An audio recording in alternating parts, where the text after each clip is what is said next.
तसं काही प्रकार आहे या विषयावरती न बोललेलं बरं. No comments. अनेक ठिकाणी शिवसेनेला अपयश आलेलं आहे. का वाटतंय आत्ताच अपयश आलेलं आहे असं नाहीये. विधानसभेपासून, लोकसभेपासून, नगरपंचायतींपासून, महानगरपालिका असतील, आता जिल्हा परिषद, त्यांना उमेदवार भेटत नाहीये. उमेदवार शोधावे लागतात, मनसेची साथ घ्यावी लागते. त्यांचे उमेदवार इकडून तिकडून गोळा केलेले असतात. त्यामुळे संपूर्णपणे त्यांची वाताहत झालेली आहे.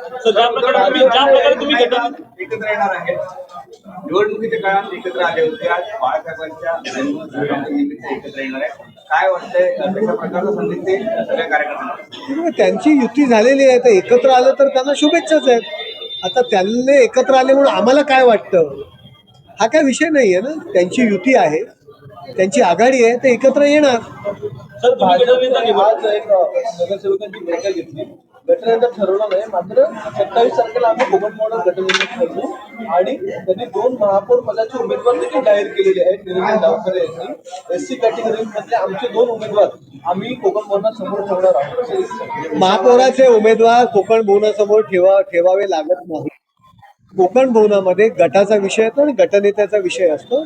त्यांनी त्यांची भूमिका मांडलेली आहे. या संदर्भात निर्णय माननीय एकनाथ शिंदे साहेब, रवींद्र चव्हाण आणि देवेंद्रजी फडणवीस घेतील. त्यांनी सांगितलं की येणाऱ्या काळामध्ये आम्ही शिवसेनेसोबत बसून जे आहे ते प्रस्ताव आमचा मांडणार आहे. तुमच्या समोर जो प्रस्ताव आला स्थानिक पातळीवरती, त्या प्रस्तावामध्ये त्यांचं कशा प्रकारे निराकरण? नक्कीच प्रस्तावावरती आम्ही चर्चा करू. मी रात्री सुद्धा निरंजन डावकरेंशी चर्चा केलेली आहे या संदर्भात. असं काय नाही, आम्ही युतीमध्ये लढलेलो आहोत. आम्ही चर्चा करू आणि निर्णय घेऊ.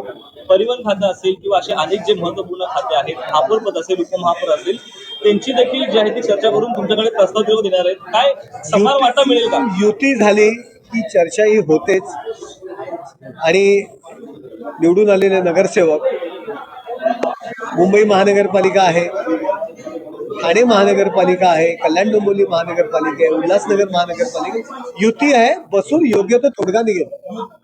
दीपक जाधव जे दिव्यामधले नगरसेवक आहेत, त्यांचं नाव देखील चर्चेमध्ये. कल्याण लोकसभा मधून हा यावेळीचा महापौर बसेल का? कारण की कळव्यामध्ये पण एक नगरसेवक आहे. 2-3 नगरसेवक SC कॅटेगरीतले कल्याण लोकसभा मधले आणि वागळेच्या पट्ट्यामध्ये देखील 2 नगरसेविका आहेत. विमल भोईर आहेत आणि दर्शना जानकर आहेत.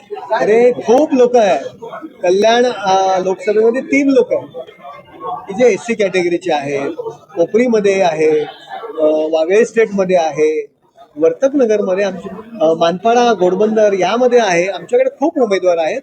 पक्षाचे आमचे मुख्य नेते एकनाथ शिंदे साहेब त्या ठिकाणी योग्य तो निर्णय घेतील.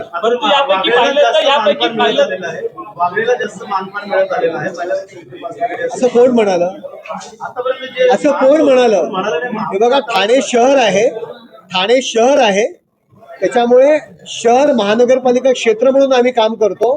वागळे वगैरे असं तुम्ही आतापर्यंत जर पाहिलं तर मी कोपरीमध्ये आहोत, मी महापौर झालेलो आहे, मी सभागृह नेता झालेलो, मी वागळेमध्ये नव्हतो राहत. यापूर्वी स्थायी समिती सभापती संजय भोईर होते, ते माझिवडा मानपाडा बाळकुंमध्ये राहत होते. रमाकांत मडवी हे दिव्यामध्ये उपमहापौर म्हणून राहत होते. मीनाक्षी शिंदे या घोडबंदर पट्ट्यामध्ये राहत होता. अशा पद्धतीचं वागळे, कोपरी आम्ही सगळे एकसंघ आहोत. ठाणे महानगरपालिका म्हणून आम्ही एक क्षेत्र समजतो. त्यामुळे वागळे, कोपरी, नौपाडा असा काही विषय नाहीये. आमच्या पल्लवी कदम या ठाणे शहरातल्या आहेत, त्या आमच्या उपमहापौर होत्या. आता पवन कदम ठाणे शहरातले आहेत, आता गटनेते झालेले आहेत. अशा पद्धतीचा विषय माध्यम तयार करतात, असं काही विषय नाहीये.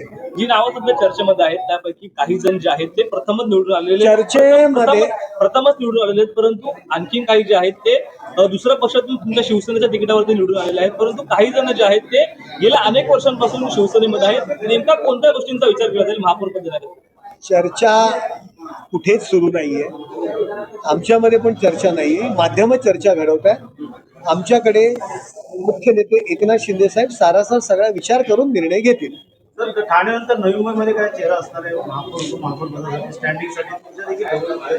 तिकडे देखील सत्तेची वाटाघाटी होईल की सगळी महत्वाची पदं ही भाजपकडे जातील आणि शिवसेना विरोधी पक्षावर? नवी मुंबईमध्ये मी आज संध्याकाळी जाणार आहे. आपण नवी मुंबई विषयावरती नवी मुंबईत बोलूया. ठाण्यामध्ये आम्ही युती म्हणून लढलोय, नवी मुंबईत वेगवेगळे लढलोय. त्यामुळे अशी सरमिसळ होईल. त्यापेक्षा आपण नवी मुंबईतच त्या विषयावर बोलूया. ओके.